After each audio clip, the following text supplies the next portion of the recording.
Everybody, welcome back to Off the Wall. I'm Mike. And I'm Sol. Trailer drop for a movie that Sol thought we should take a look at. I hadn't heard of this, called The Pale Blue Eye. It appears, after glazing over the Wikipedia here, something to do with Edgar Allan Poe and a murder mystery. Yeah. I'm a huge Edgar Allan Poe fan. I have the leather-bound collected works and everything. Like, it's not a joke. It was nice. It's a graduation present when I got out of college. So I want to see what this is about. Yeah, I just heard about this today, and I was like, "This looks interesting. Let me send it to Mike."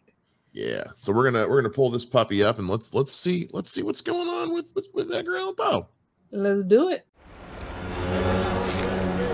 Move on. Captain, up here. There's a body.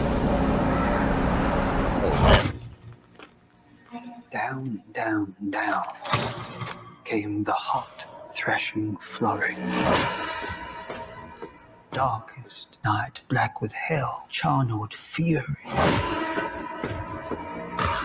Leaving Harry Melling. Oh, it's when he was young, when he was at West Point. that deathly pale blue eye. Huh. Okay. Neat. Oh, so it's based off of a book too. Okay, that's different. So Yeah, and that was real quick. I was expecting something longer. yeah, it was real short. Yeah, so this is adapted from a 2006 novel of the same name. So it's a book. So yeah, it's based on a book about. So it looks like young Edgar Allan Poe. When he was at West Point. That's a different idea. Yeah. And the pale blue eye is obviously, it's a reference to the Telltale Heart. I'm sure everybody read it in high school like I did. It's a great story though, but it's about the man laying in the bed with the eye, and the servant would open up and shine light on it and inevitably kills him. It's like 200 years old, guys. It's fine. But spoiler alert. Wait. We gotta put up the. Oh yeah.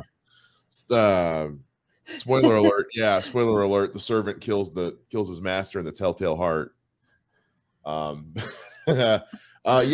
Definitely got a creepy but not like a spooky scary horror vibe. Yeah, it looks more like a movie that's gonna have a lot of tension. Kind of like, did you see the movie Upgrade? I worship the movie Upgrade. So like that movie's not scary at all, but that movie has a lot of tension. And even though this doesn't remind me of Upgrade in that way, it reminds me of like the tension building that Upgrade had. And you could just and you can see that from just the short amount of footage that we got in this teaser trailer. Yeah, it's got a very it's almost got a almost like a, not in the terms of lighting, but in just kind of in the color scheme atmosphere, a very neo-noir almost tone, a very mystery, like thriller, maybe psychological thriller. But in the snow. In the snow. So where's the killer? Well, there's a blood trail. How can you see it? Well, snow's white, blood red. It's right there. And good advice: don't eat the yellow snow. No, yeah, and blue snow's probably okay, but give it the sniff test. No, this looks neat. This looks really neat, and I mean Christian Bale, always happy to see him. Harry Melling, I'm not as familiar with. I know he's a very good actor, but I haven't seen as much stuff. But like Gillian Anderson's in this, Toby Jones, Timothy Spall, Robert Duvall.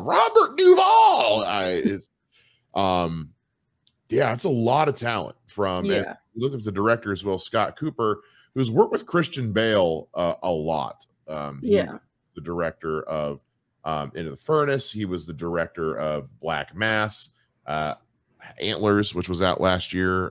He's directed. Well, sorry, Christian Bale wasn't in all those movies, but these are all the movies that this guy's directed. Everyone's like, well, I don't remember Christian Bale in Antlers. I don't remember that. Different movie. But so he's worked with him before, so he's comfortable working with him, and obviously Christian Bale likes working with him too, because he's seems like the kind of guy who won't work with director he's not happy with. Yeah. Now, question is, I'm assuming American accent, but do you think Christian Bale American accent or his natural British accent? It's probably going to be an American accent. If this is taking place at West Point in the 1800s, it's going to be American accent. Yeah, it might be because of West Point is in New York, so it might even be. Well, no, it's the 1800s. It wouldn't be a New York accent, but that would be interesting. I just offended so many people with that. Can you do a little bit more? We need a full sentence. God, no, I'm not inebriated enough to try that. Accents are not my thing as much as I'd like to think they are. No, yeah, this looks really neat. Christian Bale, I swear, does an American accent in 95% of his movies anyway. Yeah, I mean, there was a time when I was younger that I thought he was American. a lot of my brother was like that because he's younger. So also, I'm pulling up here. Christian Bale's also the producer on this movie.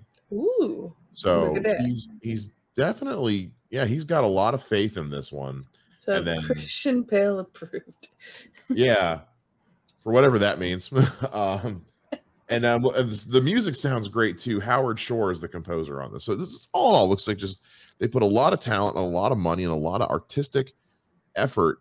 I will say a murder mystery involving Edgar Allan Poe does harken back to The Raven in 2012 with John Cusack, where it's a little more far-fetched. It's more of a not horror movie, but spooky, scary serial killer movie. But it is a familiar concept. So I'm kind of curious to see how this is going to differentiate itself from that one in terms of story and tone. This one's based on a book. It's true. The other one was just straight up somebody had an idea in Hollywood and they were like, yeah, sure. So we'll see, but I'm interested. But hey, we want to know what you guys think. So you into this? Are you an Edgar Allan Poe purist? Is this something that you were aware of going into that we just completely missed out on? I don't know. It could be. But let us know down in the comments, and we would love to hear from you. Make sure you like, subscribe. We'll see you guys again next time here on Off the Wall. Go Netflix. Go Netflix.